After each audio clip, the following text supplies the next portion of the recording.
Thanks for stopping by. Let me introduce myself. My name is Ralph Fritsche. I'm the Space Crop Production Project Manager for NASA at the Kennedy Space Center. And my job is to really help develop roadmaps for crop production activities on the explorations missions to the Moon and Mars for long and deep space exploration. Wow, that's really interesting. Can you elaborate more on how you chose the name for this challenge specifically? Well, the way we look at it is that we're going to be bringing a lot of prepackaged food with us on long duration trips to the moon and Mars, but we're not going to have all the essential nutrients that were needed within that food still viable after some of these longer missions of 2 or more years. So we think seeds, crops, the traditional way that we grow plants here on Earth, but in a space environment, is a way to provide some of that supplemental nutrition. So we plan on bringing a lot of seeds, pick and eat kind of crops, salad type of crops, tomatoes, peppers, things like that to help supplement the crew diet. So we figured what a better way to do that than bring the seeds with us. So we have seeds and we will travel. Sounds good. So, could you describe a little more of what your challenge is asking the participants to do? Yes, I can. This is very interesting part of it is that NASA is looking to develop crop systems for these longer missions, but we are really limited in terms of mass and volume on some of the vehicles we're going to be flying in. So the thought has been we would still try to develop smaller systems that we could incorporate on these missions, but there is the risk that we're just not going to have the space on these vehicles to actually have a fully deployed system by the time we leave and head to the, let's say, on a mission to Mars.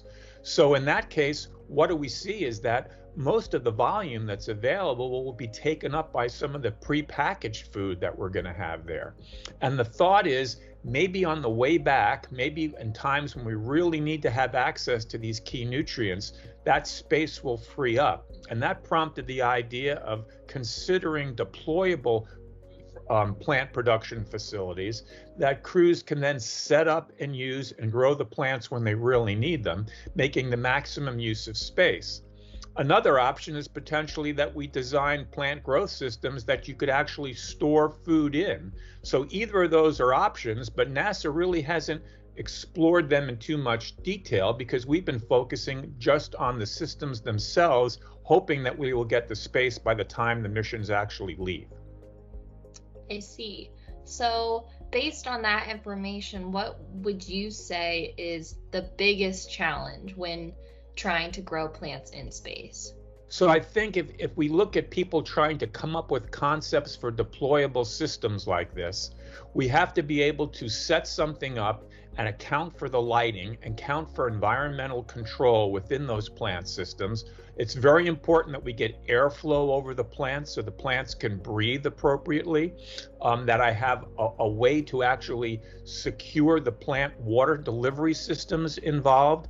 So really, when it comes to growing plants in space, it's not much different than growing them on Earth. It's a matter of light, water, and the environmental control, the air that they get to breathe, the oxygen that they get to put off, and the CO2 they get to consume. Gotcha. Interesting. So I know you mentioned that astronauts eat a lot of prepackaged food when in space. What do you think that they crave the most during spaceflight?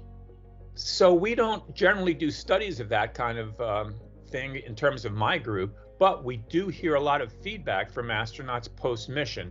And very often they talk about really looking forward to a salad when they return, that things that they miss out are the textures of the food, the crunchiness of things like lettuce and typical salads. I was actually surprised how often that comes up as one of the top things that astronauts miss.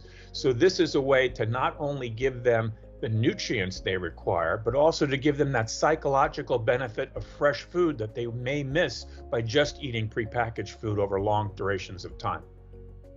That makes sense. Interesting. Do you think that it's possible to grow plants on Mars?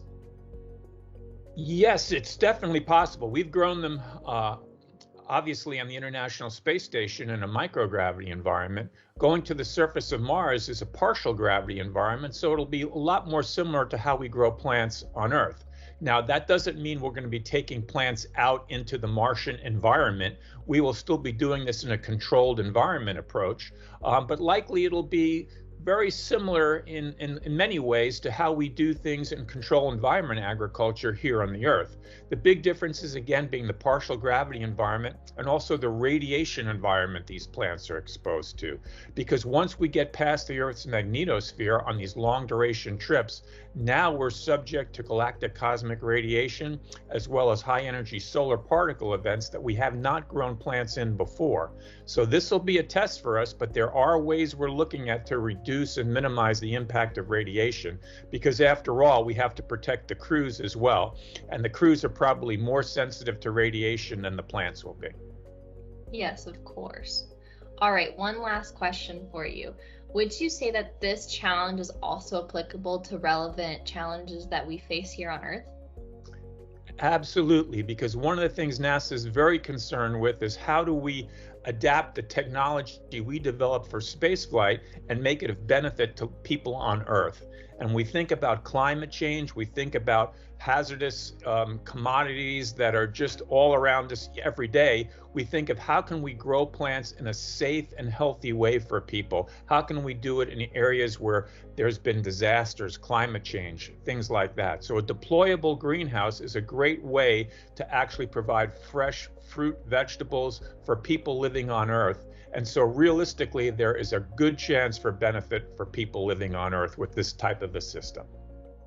That sounds very promising. Well, thank you for answering all of my questions. I feel like I know a lot more about this challenge now. I think if you continue to read our documentation, we'll provide you with a lot more insight, and we hope to see you apply for it. Thank you very much for your interest. Thank you. Bye.